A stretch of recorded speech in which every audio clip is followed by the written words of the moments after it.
Welcome to Real Estate Coaching Radio, America's #1 trusted resource for realtors who demand authentic, real-time coaching.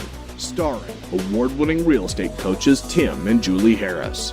Get ready for unfiltered, full-strength honesty about what is truly working to get you into action and make you money in this new real estate boom. Now to our hosts, Tim and Julie Harris. Welcome back to Real Estate Coaching Radio. We are your humble and hopefully helpful real estate coaches, Tim and Julie Harris. We've got a half-hour show for you guys that I think you're going to love. And what it is 12 success principles that Julie and I wrote down a year or so ago. And these success principles are essentially the most dominant characteristics of the nation's top-producing agents. These, if you're asking yourself, why is it that some agent is more successful in real estate, or really life in general, what is it that they're doing that I'm not, or what is it that I'm doing that I maybe should be getting better at so that I can maintain, if not build on my success? That's what today's radio show is all about. So before we get to today's topic, Julie, it's interesting. The success of so many of these agents this year is consistently exceeding their expectations. And it's so fun. This has been, I say so far, Jules, my favorite year as a real estate coach since we started doing this over 10 years ago. Definitely. I would agree with full-time 10 years ago. Yeah, because the fact is that it's so much more fun to be able to spend your coaching call with somebody, helping them to celebrate their victories and keeping their heads on straight so they can continue building that, continuing that momentum, versus having to coach so many agents through the recession and basically, essentially help. Tough. It's hard on them, but it's hard on us too. Jeez, I like this better. But the truth is that working with agents in this market, even though the challenges aren't so, call them what they were, depressing, but the challenges are just as equal, because now what happens is before, the wheels were coming off the wagon and everyone was thinking they were going to live in caves and, the rest of it. I mean, your doomsday scenarios were all being rolled out for us on a daily basis on the news, and everywhere you'd go, there was all these, doom and gloom situations on how housing was going to, whatever, right? I mean, it was just totally, completely negative. But there were still lots of opportunities to be made in that marketplace. And the truth is that I would suggest to you guys that it's easier to make money in a down or changing market than it is in a stable or an improving market. So it's actually easier to build wealth in a market that's in flux like it was during the recession than it is now. And the answer is counterintuitive, but the reason is because so many other people are so psychologically tied up in their minds that they can't figure out what direction to take. They can't see that the fact is that the money is still flowing. So during the recession, here's a little interesting thought for you guys. The whole idea of a recession is, people are getting fired, there's not enough money going around, there's scarcity, there's all these hardship things. I mean, you guys, we all lived through what's going to be remembered, I'm sure, historically as the Depression. So remember how everyone was always kind of on pins and needles, delaying purchases, delaying gratification, worrying about tomorrow? Well, what happened was when you were in that mindset, they weren't actually making any money. They were doing just the opposite. So they were essentially making what would have been maybe a mild recession into a full-blown recession or full-blown depression because of the fact that they were actually manifesting on in their own personal economies a pretty massive slowdown. So they stopped taking action. They stopped pursuing opportunities and what that market had to offer, which is a lot of distress stuff. But what we saw, what Julie and I saw, is the money was definitely still flowing. There was still money that people were making. It was just flowing to different people with different skill sets. So during the recession and depression, whatever you want to call it, there were still tons and tons of money to be made, but it was going to agents that weren't necessarily the ones that had been making it during the boom market. And that same shift is happening now. Now, I call it a shift because we're not there yet. We're at the very beginning stages of what's going to be a 10-year real estate recovery. We're probably, arguably, depending on where you are in the country, in the first or second year of that. And if you guys want to look at this from an economic perspective and research this, and, a lot of folks on Inman like to, I know we've motivated some folks to write contributor articles based on our radio shows. I'll suggest you go to Google and you research real estate trends, long-term real estate trends, and they definitely follow 7 to 10-year trends. And, we can talk about this on a different radio show, but just trust me, we're at the very beginning stages of what's going to be a 7 to 10-year upward real estate market. And the agents that get it agents that understand that are the ones that are literally going to make a fortune in this marketplace. They're going to set themselves up not just for their immediate futures, but they actually could be creating generational wealth, which is really exciting. And that's what's so fun about coaching people. But here's the thing. Your skill set in this market with dealing with customers has to be on a different level than it was during the previous market. You have to be so good at being able to, deal with buyer's remorse, so good at dealing with sellers' unrealistic expectations. You have to be so good at basically competing for business, whereas during the recession, in a lot of cases, if you knew how to do a short sale, and many other agents didn't, at least for the first, say, half of the slowdown, you could stack listings up around the block, and we had agents that weren't even going on listing appointments. It was so easy to take listings. And some of you guys listening right now, you know what I'm talking about. REOs, once you got the REO account, and once you basically were able to keep that asset manager happy, you had listings coming in your email every single day. So a lot of you who never had real good sales skills to begin with are now finding yourselves at the other end of that, bridge, and you're realizing, oh my gosh, some of you are, and it's sad, but some of you are thinking, well, I guess that was my market. Guess that was my opportunity. Now I'm going to be back and I have to go, do something else. No, just do what you did before. Be like the chameleon. Learn new skills. Change your colors. Accept the fact the success doesn't have to happen in your life sporadically. It can be ever increasing, continual success. Don't just think that your life has to go in, seasons in essence. It doesn't. You can actually make more money and build more net worth and have a better, fuller, richer life every single year. Don't, again, fall prey to the belief that, you can only have a limited amount of anything, limited amount of success, limited amount of happiness, limited amount of love. None of those things are true if you decide that they're not going to be true for you. So if you're experiencing or not experiencing the benefits of this incredible upturn in this market, which, like I said, 7 to 10 years, you can set your calendar to it. I don't know what's going to happen at the end of this cycle, so don't even ask me to predict what's going to cause a reversal. But historically, we do know there'll be some sort of reversal. But for now, make hay while the sun is shining. You could tell Julie and I are from Ohio because that's an old farmer saying. So make hay while the sun is shining and stack it up as much as you can. And if there's anything we can be doing to help you along the way, free coaching calls for agents.com, free coaching calls for agents.com. So, Julie, I'm going to do a little announcement here, something that I probably will regret having said. Ready? Uh-oh. Warning. Yes, warning. Well, okay, so guys, we have been working for a long time on being able to offer financing for our coaching. In other words, some of you guys will come to us and you want to, and it's very rarely that one of you guys requests a free coaching call that doesn't want to sign up for one of our coaching programs, but some of you are coming to the industry new or coming back into the industry. You just don't necessarily have the money to become a coaching client. And that's always bothered me because I know you wanted to be a coaching client. I know you wanted to follow the path that we've laid out in front of you. You just literally couldn't afford it. Well, hopefully after today, we're going to soon be able to offer financing where literally you guys are going to be able to finance your education. It's not student loans in the traditional sense, but that is in essence what it is. I'm very excited about that because that means the people that have had the mindset of success but just haven't had the wherewithal to be able to have us help them, well, we've essentially cured that for you. So more information on that coming soon. So, Julie, before I ramble on for another 30 minutes, let's get to our topic. All right, you got it. So these are the success principles. And to your point earlier, Tim, I think that these principles are things that hold true whether you're in a recession, whether you are in a changing market, or whether you're in a really hot market. These are the things that make great agents great. And by great, I mean they are meeting or exceeding their goals that they set out for themselves. So, of course, that means that you have goals. We can always go back to that. But these are the principles that we see day in and day out with our agents that really, it's not just that they're dabbling in real estate. They've made it their career. They've embraced it. They're moving themselves and their families forward, and they're really building and having the lives of their dreams. So these principles apply no matter what market, no matter what state or city you're in. Take these to heart. You practice these things, really can't go wrong. So let's jump into it, Tim. The first one sounds simple, but it can mean a lot of different things. First principle, actually show up. I mean, what does that mean? That sounds, I show up every day. What are you talking about? Well, it's interesting. Yeah, you show up to work. You show up actually to play the game, but you don't just a lot of agents, sometimes I think to myself, I need to shut my mouth so I don't piss anybody off. But the fact is you guys, if you've been listening to the radio long enough, you know that we never can do that because we want to really do the best job we can delivering you the truthful information. If that offends some of you, well, I guess then, we'll part company and you no longer will be listeners, and God bless you. But here's the reality of it, okay?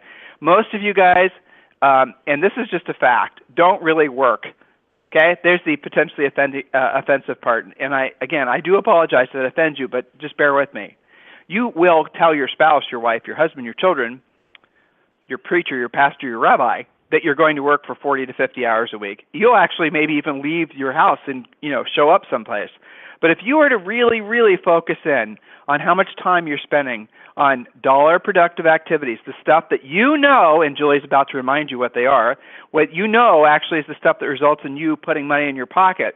If I'm lucky as your coach, I bet you that most of you aren't even spending 5 hours a week. So literally what I'm saying is if you were to take your average 40-hour, 50-hour, however many hours you're quote-unquote working, and you were to really drill down on which of those hours really were spent doing dollar productive activities, the average agent is 5 hours or less. And Jules, the dollar productive activities that these guys have to focus in on are? That's right, they are, and hopefully you guys are writing these down, taking them to heart, practicing them. Things that matter in real estate, dollar productive. Number 1, lead generation, and that is the most important. Number 2, lead generation leads to relentless lead follow-up, which means you will have to, number 3, pre-qualify. Number 4, present. Number 5, close. Number 5 is negotiate, and then close. And then you could say lather, rinse, repeat. Get great at those things, and most of the rest of your business will simply fall into place. Now, so what do you spend your time at? What are the other things that you do other than those things? Okay, a million realtor of them, right? tours, right? Realtor tours, working on your website, tweaking, tweaking. Yeah, really. Anything that begins or ends with the word tweaking, right? Tweaking your website, tweaking your direct mail, tweaking your this, tweaking your that, working on your systems. I'm not saying that these things aren't valid, okay? But these are the things that happen. All the other stuff is what happens after you've spent 3 to 5 hours a day on the stuff that's going to make you money. So if you were to shadow, for example, some of our superstars, some of the top producing agents in the country, you guys know who they are. You listen to our radio show. We featured a lot of them on Inman News. Okay, so you know who those guys are. We coach some of the top agents in the nation. And you were to shadow them, in other words, spend the day with them, you would find that a vast majority, if not the entire day, was spent doing those 5 activities, and they spent virtually no time doing what a vast majority of you spend your time doing. Now, Tim, are you saying that I shouldn't have a website? I am not saying that. Tim, are you saying that I shouldn't be active on Facebook? Not as active as you are, that is what I'm saying, but no, you should have some presence on Facebook. Tim, are you saying that I shouldn't do direct mail? Well, it depends. We'd have to talk about it, but, probably. Tim, okay, no, you're not listening. What I'm saying is you do all that stuff, or you don't do all that stuff, because a lot of that stuff I would term as optional, after you've done the other stuff that you know for sure is going to make money. So showing up is showing up and doing the things that you know intuitively, as Julie rattled off that list, and she's about to do it again, when you hear those things, those are the things that get you paid. So, Julie, those things again are? Lead generation, lead follow-up, pre-qualify, present, negotiate, close, lather, rinse, repeat. There you go. All right, point number 2, Jules. Point number 2 is follow up relentlessly and professionally.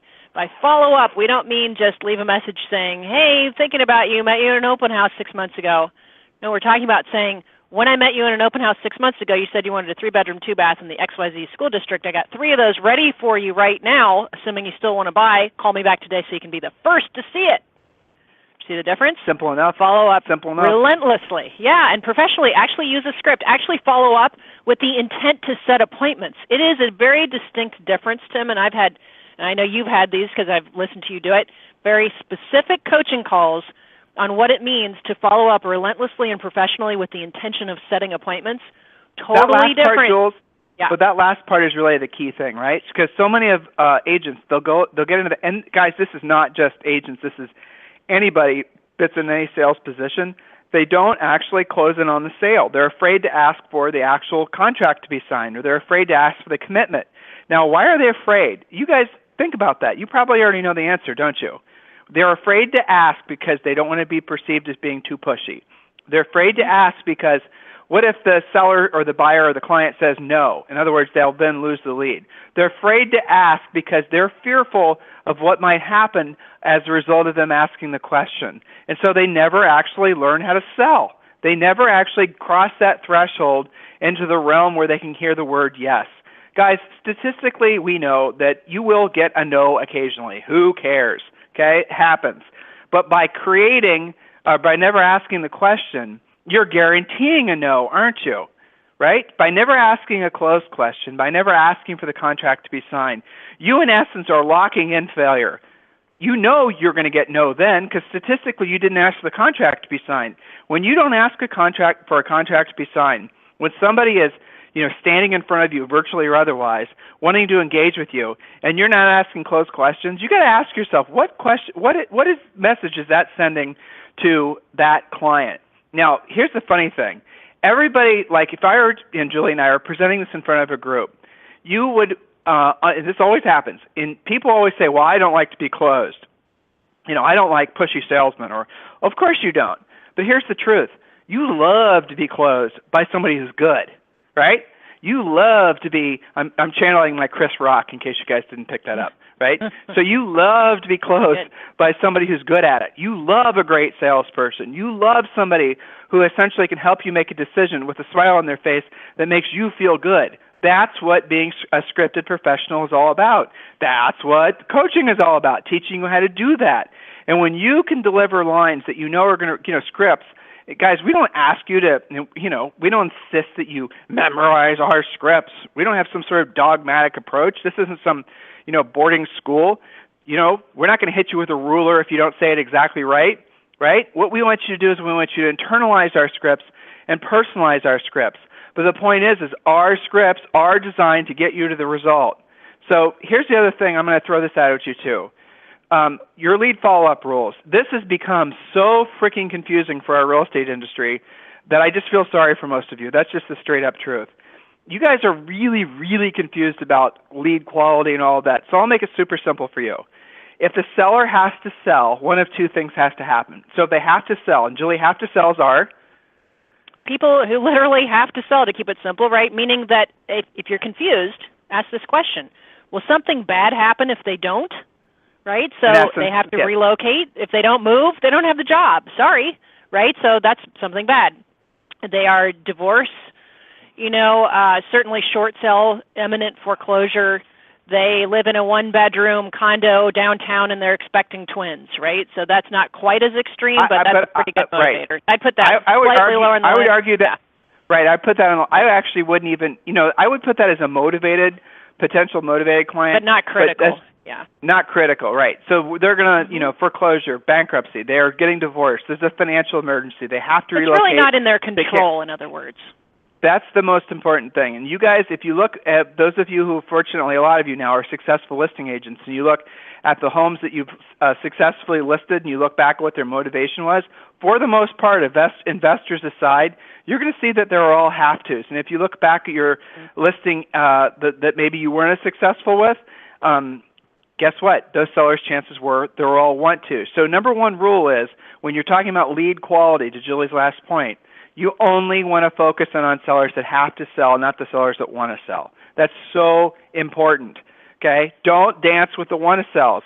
They'll drive you crazy. Well, they'll waste your time. They will overprice, and they'll make it your fault. Guaranteed. Yeah, exactly. Or they won't put the house in the right condition, or they won't, whatever. I mean, they're not motivated. All right, so now, just to make it really clear, what's the definition of a motivated buyer? Now, there are motivated buyers, obviously. Lots of folks are out there motivated buyers. But the problem ultimately with a buyer is there's no such thing as a have to buy buyer. Oh, Tim, what are you talking about? Someone who has to do a tax-deferred exchange. No, they can always pay the taxes. I mean, Julie and I are selling some properties now, and we might not reinvest the money. We might just pay the taxes on it because there's different financial things that go on in people's lives. So at the end of the day, there are no buyers that have to buy. They don't exist. There always want to buy. There are sellers that have to sell. So if you're real clear in your head, that's the reason why you want to be a listing agent, because at the end of the day, when it's always a fun question. If you had a choice between 10, as you'd label them, really good buyers, or 10 must-sell motivated sellers, right? What would you rather have? Of course you'd rather have the listings. Of course you would, because they're essentially money in the bank. Now, here's where it gets difficult, is you guys think that it's a good use of your time to follow up on folks that don't fall into that, the category of a super motivated buyer. And there's rules with working with buyers. You can go back and listen to, we've done 2 or 3 radio shows on that. Buyers can be a massive waste of time. But it's not their fault, it's your fault. You got to make sure the buyers meet 5 minimum criteria. Go back and listen to past radio shows, and you might discover why you've had frustrating experiences with buyers. But let's assume that you've got a AAA motivated buyer, you've got a have-to-sell seller. Those are the only clients that you should really be tracking. You guys have this belief, and I know this is every time I say this, I always get crap for this, but it's it just doesn't make any sense. For 90% of the agents out there to be having long-term lead follow-up with anybody who's not a AAA motivated buyer or a have-to-sell seller just does not make any sense. Your belief that your long-term follow-up is somehow magically and mystically going to turn that into a real estate client, what it does, it's Tim, it's a passive system. What are you talking about? I put them in the system and the system does the rest. Okay, so there's all kinds of fallacies on that. The biggest one is that you're the only one that's actually emailing them and following up with them. They have 10 other realtors that are sending them something very similar. So your follow-up is not unique. But the real psychological challenge with those of you who build these big databases with long-term lead follow-up stuff is that you start to pin false hopes on it. You actually start to believe that those are seeds that are going to grow and create a nice harvest for you in the fall. Okay, there it is, the hi-ho coming out of me again. But the reality of it is that never happens. Today. It's kind of funny. It is. That's probably why, Julie. That's probably why. But that never happens, or so rarely happens that it's not even worth having that consideration. Again, there's going to be somebody out there of the 100,000 of you listening that says, I had a database back in 1982, and I followed up with them, and after 14 years they bought something. Okay, fine. But for the most part, guys, got to keep your heads clear. The only leads you want to keep around are the AAA motivated buyers and the really have-to-sell sellers. And you have to get really good at figuring out what they are quick.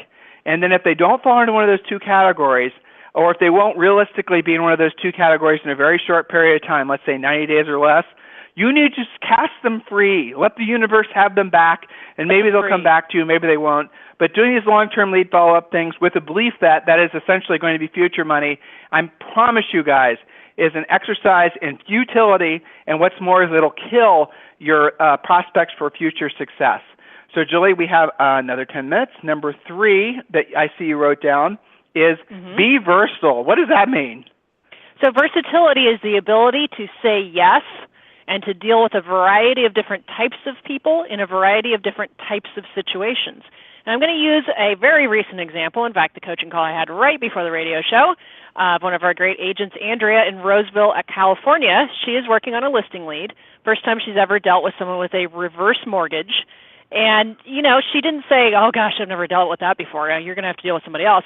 She just said, probably the transaction is the same. I'm going to talk to my title agent, get a net sheet, and find out where we stand. She said, yes, absolutely. It'd be my pleasure to help you with that. Instead of saying, no, not really my cup of tea, or worse, some of you guys wouldn't even call that person back because it would have just been too weird for you. Same thing with handling people that are maybe in a price range that's different than your comfort level, a neighborhood slightly outside of what you call your farm market, maybe somebody whose personality style is diametrically opposed to yours, right? Where you feel like you have nothing in common. They're just way too direct, or maybe they're way too amiable for you. So versatility, and I have to say, Tim, I think you'll agree with this, agents who are the most versatile also make the most money because they say yes more often and they change to meet the needs of their clients. They don't expect their clients and prospects to be just like them. They say yes, absolutely, it's my pleasure to help you, and then they deal with it. So versatile agents always make more money. Be versatile. Stop being so rigid. Some of you guys would be listing more unrepresented sellers, for example, especially the ones who have to buy, but you'd be slightly more versatile with how you put your deals together, right? So yeah, go ahead. Well, the essence of versatility, guys, is understanding the DIC personality profiles. We did a radio show last week, I believe, on just that. A lot of you guys, I remember, Julie, originally when you and I were at a Howard Brinton event. Julie and I were Howard Brinton stars way back in the day in the 90s, right? So I remember we were at the Howard Britton event, and you and I were first exposed to DISC. This is before it became really trendy and before it became something that was talked about at management retreats, and before basically people had relabeled it. And you guys who have information in your heads, maybe you've been exposed to the personality profile stuff, but it's not literally. It's not using the letters DISC. It's been hashed and rehashed. You guys, you're getting kind of a muddied version of it. You need to go back and take a pure DISC test, because what people do is they took Dr. Marston's research and then they just relabeled everything, moved some things around, made it look unique, called it new research and wrote books, and then built management seminars around it. Essentially, just stole his content and respun it. Okay, whatever, right? That's not for me to judge. But if you guys really want to get a handle on the versatility thing and really understand the DISC stuff, you've got to go and literally just go online. Julie, what's the one that we use for our coaches and the one we have our coaches use for the clients? Soaring Eagle Enterprises, I think, and I'll double check that for you. Yeah. But they have a very nice Go take a DISC test. Yeah, and it's very easy to use. And then, take the full one, pay for it's not very expensive, and take look at all the results. And what you'll learn, and this is interesting, is if you really start to deep dive into this DISC stuff, it's soft science, okay? It's not like, gravity. It's not like a law of nature. So it's sort of just a think about type thing, okay? Just keep that in mind. Guidelines, but really. One of the things that you'll start to discover is that if you're allowing yourself to be introspective, after you've ascertained from taking the test what your personality profile is, chances are you're going to find that the only people that you're able to do business with, most of your friends are just like you. So there's 4 distinct personality types, and it's not divided. So that there's conceptually, this is how it works.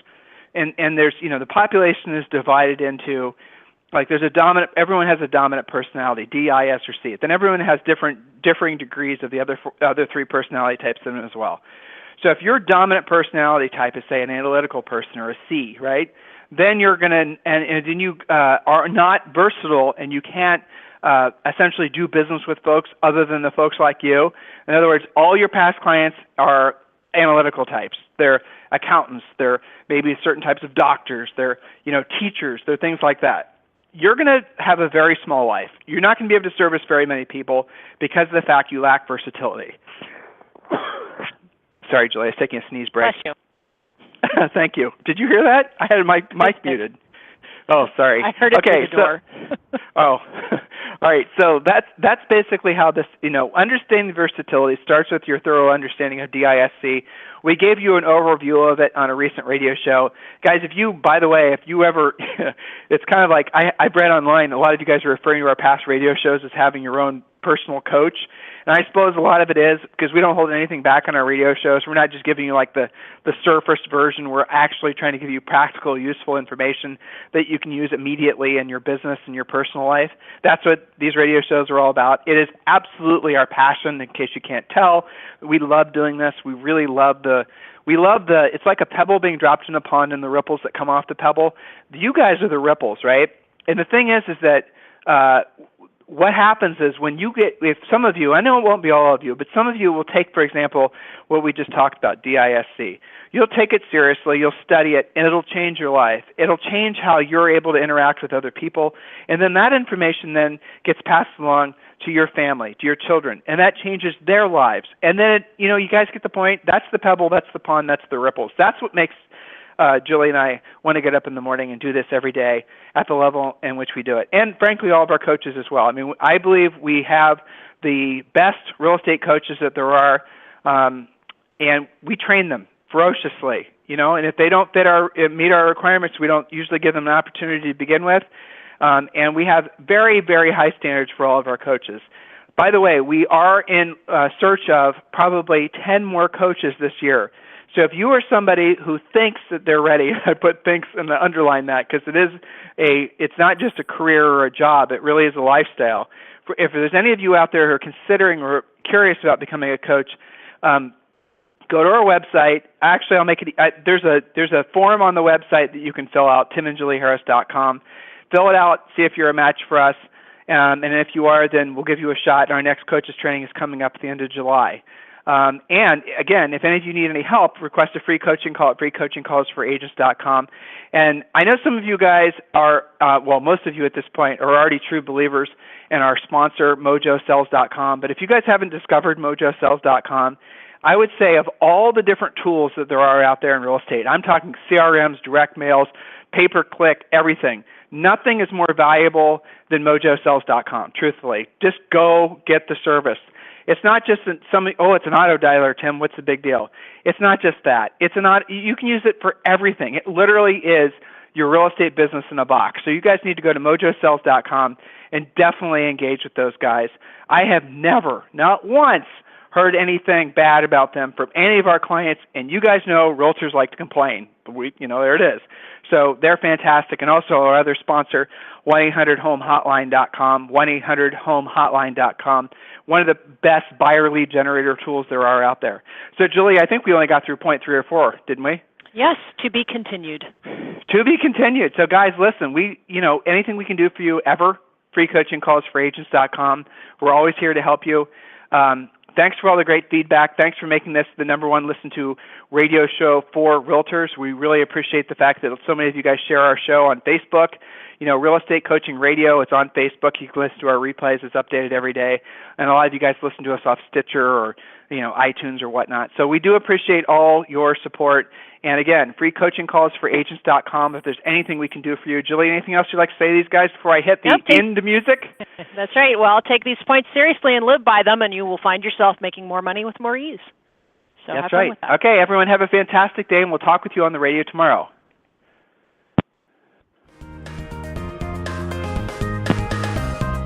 This program has been a presentation by Tim and Julie Harris, Real Estate Coaching. For more information on our real estate coaching and training programs, visit our website at timandjulieharris.com. Remember to tune in weekdays at noon for upcoming shows, and until next time, thank you for listening to Real Estate Coaching Radio with Tim and Julie Harris.